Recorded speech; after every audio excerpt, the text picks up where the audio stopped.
इधर Abu Dhabi में चल रही विश्व व्यापार संगठन यानी डब्ल्यूटीओ की बैठकों का आज अंतिम दिन है। अब तक जो बैठकें हुई हैं उनमें भारत का कड़ा रुख नजर आया है। भारत ने दक्षिण अफ्रीका के साथ मिलकर डब्ल्यूटीओ में चीन का निवेश एजेंडा पास नहीं होने दिया। इसके अलावा भारत ने विकसित देशों को कहा है कि वे डब्ल्यूटीओ में पहले किए गए सारे वादे पूरे करें। इस बैठक में भारत ने अपने अनाज खरीद कार्यक्रम को वैश्विक स्तर पर कानूनी मान्यता दिलाने के मुद्दे को मजबूती के साथ पेश किया है। सर, क्या अनाज खरीद कार्यक्रम को कानूनी मान्यता मिल जाएगी सर? यह सबसे विवादित मुद्दा है विपुल जी। और आज जब वार्ताओं का आखिरी दिन है और दोनों पक्षों से भारत सहित जो ग्रुप 33 है जिसमें 80 देश हैं और इसके विरोध में कनाडा, ईयू, ऑस्ट्रेलिया जैसे देश हैं, इनके बीच कहीं किसी मामले पर सहमति बनती दिखाई नहीं दे रही। कल देर रात तक वार्ताएं चली। कल भारतीय पक्ष के लोगों से भी हमारी बात हुई। भारत के वाणिज्य मंत्री ने भी कल स्पष्ट रूप से शाम को पत्रकारों के साथ बातचीत में ये कहा कि भारत अपने रुख पर कायम है। अंदर खाने की चर्चा यह है कि भारत के इस दबाव को, भारत के इस रुख को अभी फिलहाल यूरोप और अमेरिका और कनाडा जैसे देश स्वीकार नहीं कर पा रहे हैं।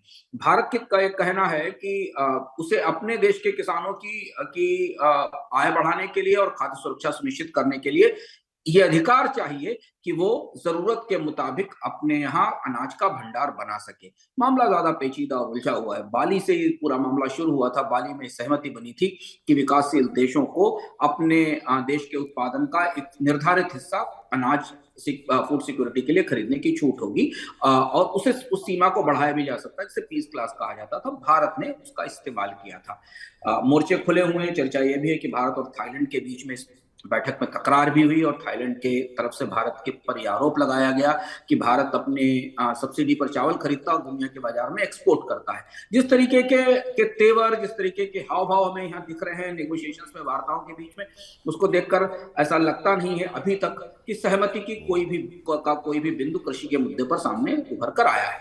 जी। इधर सर, ई कॉमर्स को लेकर के जो भारत की तरफ से जो डाउट्स हैं, जो आशंकाएं हैं, उन पर क्या कुछ बातचीत हुई है? कुछ उसके बारे में कुछ बता सकते हैं आप? विपुल जी, इसको रिकॉर्ड कराने से ठीक पहले हम उसी सेशन में थे जहां पर ई कॉमर्स की वर्किंग की बैठक चल रही थी, वो चर्चा थी। ई कॉमर्स पर 1996 से एक मॉरिटोरियम लगा हुआ है। उस मॉरिटोरियम के तहत, ई कॉमर्स के तहत जिन सामानों का निर्यात होता है, आयात होता है, उस पर कोई कस्टम ड्यूटी नहीं लगाई जाती है। ये मॉरिटोरियम इस साल मार्च में खत्म हो रहा है। खत्म तो 2022 में होना था, पर विकसित देशों की तरफ से दबाव के कारण इसे 2024 तक बढ़ा दिया गया और कहा गया कि 2024 तक इसका पूरा कार्यक्रम तय कर दिया जाएगा। इसको लेकर खासी लामबंदी है डब्ल्यूटीओ में। दुनिया की प्रमुख ई कॉमर्स कंपनियां हैं, वो चाहती हैं कि मॉरिटोरियम लगा रहे ताकि उनके सामान बगैर शुल्क के जा सके। भारत ने इस पर काफी सख्त रुख ले रखा है। भारत का कहना यह है कि दुनिया के हर देश को अपनी तरह से कस्टम ड्यूटी लगाने का अधिकार मिलना चाहिए।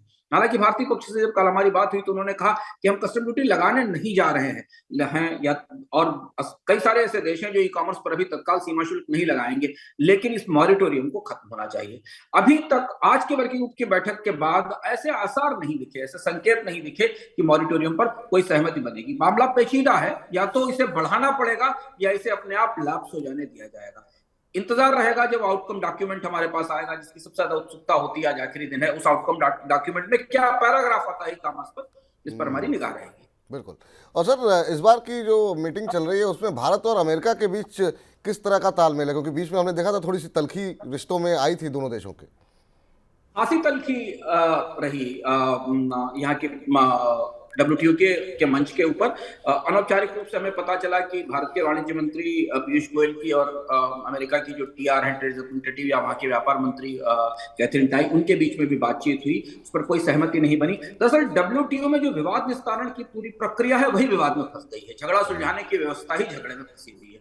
डब्ल्यूटीओ की विवाद निस्तारण की प्रक्रिया इस पूरे व्यापार संगठन का आधार है, क्योंकि यदि कोई भी देश किसी देश के संगठन के फैसलों को लागू नहीं करता है या उससे नुकसान होता है तो उसे अपील करने की छूट है और उस अपील पर उसे न्याय मिलता है। अमेरिका ने डब्ल्यूटीओ की जो टॉप कोर्ट है, जो सबसे बड़ी अदालत है, वहां जजों की नियुक्ति 4 साल से रोक रखी है और जजों की नियुक्ति नहीं की है। इसके कारण जो अपील की पूरी प्रक्रिया है वो फंसी हुई है। भारत ने कल बड़ा दो टूक ढंग से कहा कि अगर डब्ल्यूटीओ में विवादों का निस्तारण ही नहीं होगा पीड़ित पक्ष को न्याय ही नहीं मिलेगा तो इस विश्व व्यापार व्यवस्था पर किसी का भरोसा कैसे रह पाएगा। और हमारे सूत्रों ने, हमारी जिनसे बात हुई, उनसे पता चला कि अभी तक अमेरिका की तरफ से इस मामले पर अपना रुख नरम करने के संकेत नहीं मिले हैं। हालांकि भारत ने ये माना है कि डब्ल्यूटीओ में अगर व्यापार विवाद की व्यवस्था सुदृढ़ नहीं हो पाई तो फिर इसके फैसलों को लागू कराना बेहद मुश्किल हो जाएगा। ये भी गतिरोध का एक बड़ा मुद्दा है।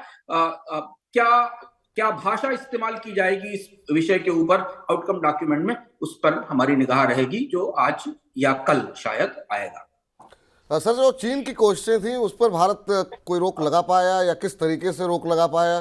क्या कुछ वहां पर उस फ्रंट पे क्या कुछ रहा? ये कल की बड़ी सबसे बड़ा रात का घटनाक्रम था जो देर रात सामने आया।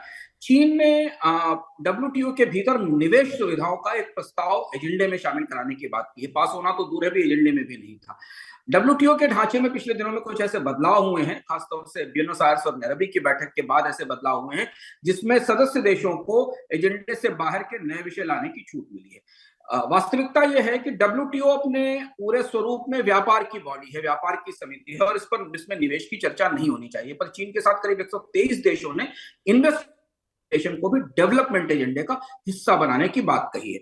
भारत ने इसका विरोध पहले भी किया था और कल आधिकारिक रूप से भारत और साउथ अफ्रीका ने इसका विरोध दर्ज करा दिया। उनका कहना था कि मल्टीलेटरल बॉडी में निवेश पर के मामले पर चर्चा नहीं हो सकती, और चूंकि डब्ल्यूटीओ में फैसले कंसेंसस से होते हैं और किसी भी देश का अगर विरोध है तो उसे ब्लॉक कर सकता है, तो तकनीकी भाषा में अगर आप कहें तो भारत ने चाइना के इस प्रस्ताव को कल ब्लॉक किया, घोषित तौर पर स्पष्ट रूप से ब्लॉक किया, और उस ब्लॉक करने का नतीजा यह हुआ कि वो कल तक एजेंडे में शामिल नहीं हो पाया। चर्चा तो बाद में होगी, कंसेंसस बाद में होगी, लेकिन चीन के इस प्रस्ताव को भारत ने रोका और डेवलपमेंट एजेंडे का हिस्सा नहीं बन पाया। और इससे दिखाई दिया कि डब्ल्यूटीओ के भीतर अब चीन और भारत दो अलग अलग ध्रुव की तरह सामने आते दिखाई दिए हैं। ये कल का बड़ा घटनाक्रम था।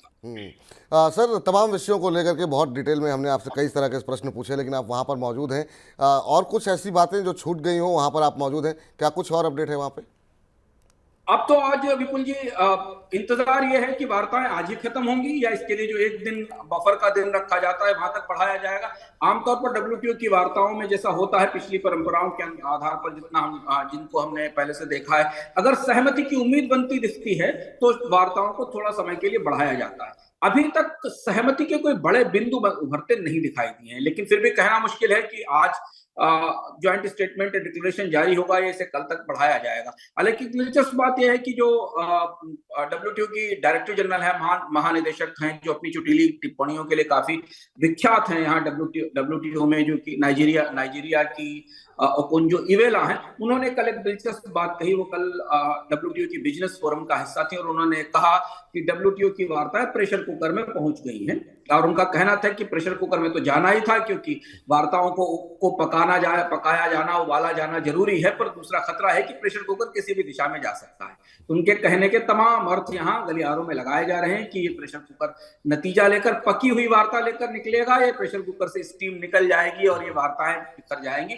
लोग बहुत ऑप्टिमिस्टिक नहीं है, सारे बड़े वार्ताकार कॉशियसली ऑप्टिमिस्टिक हैं। दुनिया के तमाम देशों में चुनाव हो रहे हैं, राजनीतिक रूप से दुनिया के हर देश के अपने एजेंडे हैं, और वो कुछ ऐसा नहीं करना चाहते जिसका असर उनकी चुनाव की संभावनाओं पर दिखाई दे। और इसीलिए कल भारत ने अपना काफी सख्त स्टैंड कृषि के मुद्दे पर सामने लिया।